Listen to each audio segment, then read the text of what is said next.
चलिए अभी हम पढ़ेंगे ज्ञान बिंदु जीएस एकेडमी का केमिस्ट्री जो है चैप्टर नंबर 1 को ऑब्जेक्टिव क्वेश्चन। चलिए चलते हैं। चलिए क्वेश्चन है पहला, पदार्थ उस तत्व को कहते हैं जिसका अपना द्रव्यमान होता है, जिसका अपना आयतन होता है, जो अवरोध उत्पन्न कर सकता है। ठीक ना। अब आगे क्वेश्चन है कि कौन सा एक पदार्थ नहीं है, कौन सा नहीं है। देखिए पत्थर है, दूध है, जल है और क्या नहीं है, बल नहीं है। कौन सा एक पदार्थ है, भोजन होगा आपका, ताप दाब ये सब नहीं। आगे कौन सा एक गुण पदार्थ में नहीं पाया जाता है। पदार्थ अति सूक्ष्म कण का बना होता है। पदार्थ के सूक्ष्मतम कण अनवरत गतिशील रहते हैं। पदार्थ के कण के बीच कोई आकर्षण नहीं होता, यही गलत, आकर्षण होता है। आगे पदार्थ के कणों के बीच कुछ न कुछ रिक्त स्थान भी पाए, तो सही है। पदार्थ के भौतिक वर्गीकरण में निम्न में कौन एक शामिल नहीं है। ठोस, द्रव, गैस है, धातु शामिल नहीं है।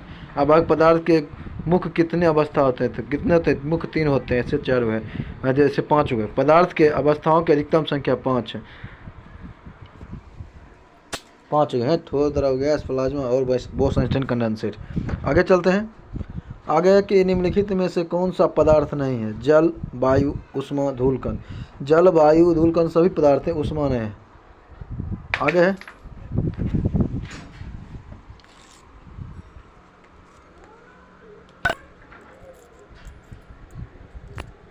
अब आगे निम्नलिखित कथनों पर विचार कीजिए। ठोस के आकार एवं आयतन निश्चित होते हैं। द्रव के आयतन निश्चित होते हैं परंतु आकार परिवर्तनशील होता है। गैस के आकार एवं आयतन दोनों ही परिवर्तनशील होते हैं। ये लेकिन इसका आंसर हो जाएगा आपका, यानी कि आपका आंसर हो जाएगा 1 और 3 हो जाएगा, 2 नहीं है। द्रव के आयतन निश्चित रहते हैं, द्रव का आयतन निश्चित नहीं रहते परंतु आकार परिवर्तनशील होता है, यही गलत है। आगे चलते हैं। पदार्थ की किस अवस्था में तरलता के अभिलक्षण पाए जाते हैं। द्रव में द्रव्यता है। कौन सा एक द्रव पदार्थ के गुणधर्म नहीं है। द्रवों को बदल करके संपीड़ित किया जा सकता है, नहीं, गैस को किया जा सकता है, यही आपका गलत है। आगे द्रव का घनत्व तो ठोस पदार्थ की तुलना में कम होता है, सही है। द्रव आसानी से बहते हैं, सही है। द्रव उस बर्तन का आकार ग्रहण कर लेता है जिसमें रखा जाता है, सही है। स्पंज जिसे आसानी से दबाया जा सकता है, कौन सा है, वह है आपका ठोस। अब आगे सर्वाधिक प्रबल अंतर आणविक बल किस पदार्थ के बीच, कणों के बीच होता है, तो ठोस के बीच। आगे चलते हैं। आगे क्वेश्चन आपका, क्वेश्चन एगो इधर था, देख लेते हैं थोड़ा बहुत, ठीक है। चलिए चलते हैं आगे। पदार्थ निम्न पदार्थों पर विचार कीजिए। ठोस के कणों के बीच अंतर आणविक बल सबसे अधिक होता है। गैस के कणों के बीच अंतर अणुक स्थान सबसे अधिक होता है, दोनों सही है। ठोस में होता है बल और इसमें होता है स्थान। आगे चलते हैं। गैस में ना तो निश्चित आकार होता है, ना ही निश्चित आयतन होता है, क्योंकि गैस के कणों के बीच आकर्षण बल प्रबल होता है। चलिए आगे चलते हैं। आगे कि निम्नलिखित में से कौन सा एक सही नहीं है। पदार्थ के कण अनवरत गतिशील रहते हैं, सही है, जिनके कारण पदार्थ में विसरण की परिघटना देखने को मिलता है, सही है। गैस के विसरण तीव्र गति से होती है, क्योंकि गैस के कण अत्यधिक तीव्रता से गति करते हैं, सही है। द्रवों में विसरण गैसों के विसरण की अपेक्षा मंद होता है, गलत है, अधिक होता है। और द्रवों के विसरण बहुत ही अधिक मंद गति से होता है, सही।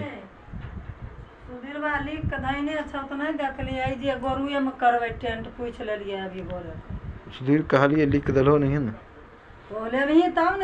वह बल जो पदार्थ के कणों को एक साथ बांध कर रखता है, क्या कहलाता है, अंतराण्विक बल कहलाता है। किसी ठोस का सीधे वाष्प में परिवर्तन क्या कहलाता है, ऊर्ध्वपातन। निम्नलिखित में कौन सा एक सम्मिलित नहीं है। द्रव का ठोस में परिवर्तन की जमना, यही आपका सही नहीं है। बाकी बात ठोस का द्रव में परिवर्तन गलना कहलाता है, सही है। द्रव का गैस में परिवर्तन कथन, गैस का द्रव में परिवर्तन जमना, ये सही है। किसी गैस का सीधे ठोस से परिवर्तन क्या कहलाता है, संघनन कहलाता है। आगे कौन सा पदार्थ प्रकृति में 3 अवस्था में पाए जाते हैं, तो जल। ठोस बर्फ के एक टुकड़े को गर्म करने पर वह पिघलने लगता है और ताप क्या होता है, स्थिर रहता है। किसी पदार्थ द्वारा अधिकृत स्थान कहलाता है अंतराण्विक स्थान। अब आगे है आगे है कथनों पर विचार कीजिए। पदार्थ की चौथी अवस्था प्लाज्मा अवस्था है, सही है। पदार्थ की पांचवी अवस्था बोस-आइंस्टाइन कंडेंसेट है, दोनों सही। अब आगे पदार्थ की उन अवस्थाओं में से एक है जो बहुत ही कम घनत्व वाले गैसों को अत्यंत कम तापमान के तहत ठंडा करके प्राप्त किया जाता है, वो होता है बोस-आइंस्टाइन कंडेंसेट घनीभूत। अब आगे गर्म करने पर ठोस को सीधे वाष्प में और ठंडा करने पर वाष्प को सीधे ठोस में परिवर्तन क्या कहलाता है? ऊर्ध्वपातन। अब आगे निम्नलिखित कथनों पर कौन सा है गलत, कौन सा है? गलत है आपका ई, किसी द्रव को संपीड़ित करना आसान होता है क्योंकि वह गैस से कठिन गैस से क्या तो कठिन है, तो गलत है यही। गैस में विसरण का गुण पाया जाता है, सही है। ठोस पदार्थों के कणों की गतिज ऊर्जा नगण्य होती है, सही है। ठोस पदार्थों की आकृति और आयतन निश्चित होते हैं, सही है। गैसों की भांति ठोसों को सम्मिलित नहीं किया जा सकता है क्योंकि ठोस पदार्थ में अंतरा आणविक स्थान अत्यंत कम होता है, ये गलत है, यही आपका गलत। आगे ठोस पदार्थ में अंतराणुविक स्थान बहुत ज़्यादा होता है, सही है। ठोस पदार्थ में अंतराणुविक स्थान आकर्षण बल नगण्य होता है, ये भी सही है। ठोस पदार्थ का स्थान मतलब घनत्व कम होता है, सही है। आगे निम्नलिखित में से कौन से कथन निम्नलिखित में सही कथन का पहचान करना, देख लेते हैं। आगे है ठोस पदार्थ की आकृति निश्चित नहीं होती है, सही। आकृति कौन था? सही है। गैस का आयतन अनिश्चित होता है, ये सही है। अब किस में अंतराणविक बल परिवर्तन होता है? दाल में। ठोस से संपीड़ित नहीं किया जा सकता है, ठोस को संपीड़ित नहीं किया जा सकता क्योंकि उनके आणविक बल प्रबल होते हैं, इनके कणों की गति बाधित होते हैं, इनमें कण अच्छी प्रकार व्यवस्थित होते हैं, सही है, तीनों सही है। अब आगे है कौन एक छद्म ठोस है? तो आपका हो जाएगा क्या? रबर हो जाएगा, एगो हो जाएगा कोलतार, और कोलतार के आसानी के बाद बचा हुआ ठोस कोक, यही सही है। आगे है निम्नलिखित में कौन से कथन और सत्य हैं? कौन से कथन सत्य हैं? सभी ठोस पदार्थ का बराबर आयतन अणुओं की संख्या समान, गलत है। सभी ठोस पदार्थों का बराबर आयतन एवं समान अणुओं की संख्या, गलत है, दोनों गलत है। अब आगे है आपका कौन अक्रिस्टलीय ठोस पदार्थ है? Chrome alum. आगे है अक्रिस्टलीय ठोस पदार्थ है, ये सब क्रिस्टलीय है। आगे कुछ क्रिस्टल दाब आरोपित करने पर विद्युत प्रवाह उत्पन्न करते हैं, यह घटना क्या कहलाती है? पीजो विद्युत। अब आगे है कि निम्नलिखित में कौन कथन सही है? सही को देखना है। क्वथन एवं वाष्पन दोनों ही सतही परिघटना है, गलत है। कथन एक सतही घटना है किंतु वाष्पन एक स्थूल घटना, ये भी गलत है। कथन और वाष्पन दोनों ही स्थूल परिघटना है, गलत है। आपका सही क्या है देखते हैं। क्वथन एक स्थूल यानी कि आयतन परिघटना है किंतु वाष्पन का एक सतही परिघटना, ये सही है। अब आगे है आपका आगे है कि गैसों के संबंध में निम्नलिखित कौन सा कथन सही नहीं है? गैस का भार उस पात्र को तोलकर ज्ञात नहीं किया जा सकता है जिसके अंदर गैस भरी हो, यही आपका गलत है, बाकी बात सब सही है। गैस का आकृति एवं आयतन निश्चित नहीं होता है, सही है। गैस का आयतन पात्र के आकार के बराबर हो जिससे भारी हो जाता है, सही है। गैस पात्र की दीवारों पर सभी दिशाओं एक समान दाब डालते हैं, सही है। अब आगे कौन ऊर्ध्वपातित पदार्थ नहीं है? फिटकिरी नहीं है, कपूर है, नेफ्थलीन है, अमोनियम क्लोराइड है, ये सभी है ऊर्ध्वपातित। अब आगे पदार्थ की पांचवी अवस्था कौन सी है? गैस की पांचवी अवस्था को प्राप्त करने हेतु वर्ष 2021 में किस वैज्ञानिक को नोबेल पुरस्कार मिला था? एरिक कार्नेल को मिला था, वोल्फ गैंकेटरेले को मिला था, कार्ल इबियमेन को मिला था, सभी को मिला था। अगर बृहद अणु की अवधारणा पदार्थ की किस अवस्था से जुड़ा है? BEC बोस-आइंस्टाइन कंडेंसेट से। अब आगे सूर्य एवं अन्य तारों की अवस्था क्या है? प्लाज्मा। सौरमंडल आगे है सौरमंडल में प्लाज्मा अवस्था की उत्पत्ति का क्या कारण है? उच्च ताप। आगे प्रतिदीप्ति ट्यूब तथा न्यून संकेतन बल्बों में पदार्थ की कौन सी अवस्था प्रकाश उत्पन्न करता है? प्लाज्मा। एक ही प्रकार के कणों के बने पदार्थों को क्या कहते हैं? तत्व कहते हैं। दो या दो से अधिक तत्वों के एक निश्चित अनुपात में संयोजन करने से बना पदार्थ क्या कहलाता है? यौगिक। अब आगे कि कौन सा एक शुद्ध पदार्थ है, देख लेते हैं। टीन एक शुद्ध पदार्थ है। आगे चलते हैं धातु एवं अधातु के प्रकार कौन है? तत्व। अब आगे है कि कौन एक यौगिक है? जल एक यौगिक है। आगे निम्नलिखित में से विचार कीजिए। जल एक यौगिक है, मिश्रण नहीं, सही है। वायु एक मिश्रण है, यौगिक नहीं, दोनों सही है। आगे चलते हैं। खड़िया CaSO3 क्या है? यौगिक है। तत्व किस अवस्था में पाए जाते हैं? ठोस, द्रव, गैस, तीनों अवस्था में। कौन सा एक तत्व है? हीरा एक तत्व है। आगे है पन्ना, नीलम ये सब यौगिक है, मिश्रण है, यौगिक है। आगे कौन एक यौगिक है? जल एक यौगिक है। आगे निम्नलिखित में से कौन ना तो बल्ब है और ना ही यौगिक है? यानी कि वायु, वायु एक मिश्रण है। आगे कौन सा कथन यौगिक के बारे में सही नहीं है? यौगिक के पदार्थों की मात्रा का संयोजन और निश्चित होता है, यही आपका गलत है। बाकी बात जो है, यौगिक के अवयवों को केवल रासायनिक या विद्युत रासायनिक अभिक्रिया द्वारा अलग किया जा सकता है, सही है। तत्व आपस में रासायनिक अभिक्रिया कर यौगिक बनाते हैं, सही है। यौगिक के गुणधर्म उनके अवयवी गुणधर्मों से सर्वथा भिन्न होते हैं, सही है। कोयला क्या एक तत्व है? आगे चलते हैं। आगे पीतल तथा कांसा कैसे मिश्रण धातु है?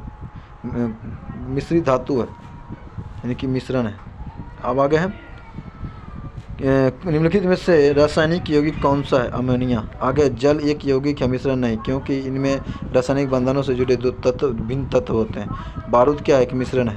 निम्नलिखित कथनों पर विचार कीजिए। कहता है कि पदार्थ को यदि उसके अवयवों में भौतिक विधियों द्वारा पृथक किया जा सकता है तो वह मिश्रण है, सही है। पदार्थ को यदि उसके अवयवों में भौतिक विधियों द्वारा पृथक नहीं किया जा सकता है तो यौगिक है, सही है दोनों। अब आगे कौन एक विषवांगी मिश्रण है? दूध एक विषवांगी मिश्रण है। कौन यौगिक है? तो फेरस सल्फाइड यौगिक है, FeS2। अब है कौन शुद्ध पदार्थ नहीं है? दूध शुद्ध पदार्थ नहीं है और शुद्ध विषवांगी मिश्रण है। आगे है, अब आगे कौन अशुद्ध पदार्थ है? ग्लूकोज। कौन शुद्ध पदार्थ है? ग्लूकोज। आगे है आपका, आगे कौन यौगिक नहीं है? कौन यौगिक नहीं है? चूना पत्थर, चूना, धोने वाला सोडा, पीतल। आपका हो जाएगा धोने वाला सोडा। आगे विरंजक चूर्ण है, कौन यौगिक है? विरंजक चूर्ण। आगे चलते हैं, आगे सुमृत कीजिए। हीरा किसका अपरूप है? कार्बन का। संगमरमर कैल्शियम का। रेत सिलिका का। मणिक एल्युमिनियम का। चलिए आगे चलते हैं। वह पदार्थ जो वायु में जल करके जल और कार्बन डाइऑक्साइड देता है, क्या कहलाता है? यौगिक। आगे समुद्र में कौन सा, मतलब निम्नलिखित में कौन शुद्ध पदार्थ है? आश्रित जल। आगे कौन सा कथन यौगिक के बारे में सही नहीं है? बाकी बात देखिए, इसके अवयवों को भौतिक विधियों द्वारा अलग किया जा सकते हैं, गलत है। यह अपने अवयवों के गुणधर्म को प्रदर्शित करता है, दोनों गलत है। बाकी बात इनमें अवयवी का अनुपात हमेशा निश्चित होता है, सही है। इनका निश्चित तो क्वथनांक गलनांक होता है, सही है। 3 4 सही है, 1 2 गलत है। आगे 2 या 2 से अधिक पदार्थ शुद्ध पदार्थों को किसी भी अनुपात में मिला देने से बनता है मिश्रण। अब आगे है आपका, आगे है कौन शुद्ध तत्व है? सोडियम। प्रकृति का मूल पदार्थ कौन सा है? तत्व है, जिनमें से सभी पदार्थ बने होते हैं, तत्व। कहता है कौन से तत्वों का मिश्रण है? हाइड्रोजन और ऑक्सीजन का मिश्रण। कहता है कौन समांग मिश्रण नहीं है? हवा है, पीतल है, नमक का जन्म विलयन है, लेकिन दूध नहीं, धुआं नहीं है। आगे चलते हैं, आगे है,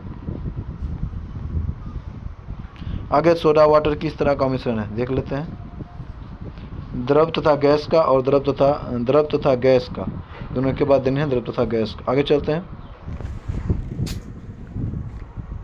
आगे विश्व के प्रत्येक पदार्थ अत्यंत सूक्ष्म कणों से मिलकर बना होता है, यह सर्वप्रथम किसने कहा था? कणाद ने, ऋषि कणाद ने। ठोस से द्रव तथा द्रव से गैस में रूपांतरण होने वाले पदार्थ के नमूने में क्या परिवर्तन होगा? घनत्व में परिवर्तन हो जाएगा। अब आगे किस पदार्थ में ऑक्सीजन नहीं होता है? तो मिट्टी के तेल में, चूँकि इसको ऑक्सीजन होने पर जल उठता है, इसलिए मिट्टी का तेल। अब आगे कौन अधातु है? ऑक्सीजन एक अधातु है। कहता है निम्नलिखित कथनों पर विचार कीजिए। तत्व हमेशा ठोस होते हैं, गलत है। यौगिक ठोस या द्रव हो सकते हैं परंतु गैस नहीं, ये भी गलत है। मिश्रण ठोस या द्रव गैस हो सकते हैं, ये सही है। केवल 3 सही होगा। अब आगे है जो इसमें देने में है। अब आगे सोडियम क्लोराइड अथवा, देख लीजिए, केवल 3 सही। सोडियम क्लोराइड अथवा अमोनियम क्लोराइड के मिश्रण को किसके द्वारा अलग किया जाता है? उर्ध्वपातन द्वारा। दो अमिश्रणशील द्रवों को पृथक करने की विधि क्या है? पृथक्कारी विधि। अब आगे ठोस अशुद्धियों के शुद्धिकरण के लिए निम्नलिखित में से कौन सी प्रक्रिया उपयुक्त नहीं है? आसवन। क्रिस्टलीकरण है, उर्ध्वपातन है, आसवन है। आगे है पुष्पों के पंखुड़ियों में उपस्थित विभिन्न रंग वाले अवयव को पृथक करने के लिए सबसे अच्छी विधि क्या है? क्रोमेटोग्राफी। अब आगे वर्णलेखन को प्रयुक्त करके निम्नलिखित में से कौन पृथक नहीं किए जा सकते हैं? यानी कि पृथक नहीं किया जा सकते हैं, देख लेते हैं। आपका हो जाएगा सोडियम समस्थानिक, जबकि रक्त से जहर या औषधि हो सकता है। किसी प्राकृतिक रंग में वर्णक हो सकता है, एक रंग से रंग हो सकता है। अब आगे क्रोमेटोग्राफी से निहित सिद्धांत क्या है? विलेयता है। अब आगे है लोह चूर्ण और सल्फर के मिश्रण से दोनों को पृथक करने हेतु किस द्रव का उपयोग किया जाता है? Carbon disulphide. अब किसी द्रव में विलय अति सूक्ष्म कणों को द्रव से अलग करने के लिए किसका उपयोग किया जा सकता है? क्रिस्टलीकरण। वायु के अवयवी गैसों को किस विधि से अलग करते हैं? प्रवाह संबंध द्वारा। अब आगे है ठोस बर्फ के एक टुकड़े को गर्म करने पर वह पिघलने लगता है और ताप क्या होता है? स्थिर रहता है। अब आगे है आपका पृथ्वी से भूपटल पर सबसे अधिक मात्रा में पाए जाने वाला तत्व ऑक्सीजन है, 46.6%। लौह चूर्ण और सल्फर के मिश्रण से दोनों को पृथक करने हेतु किस द्रव का प्रयोग किया जाता है? कार्बन डाइसल्फाइड का। देखिए यह है आपका आज यहीं तक।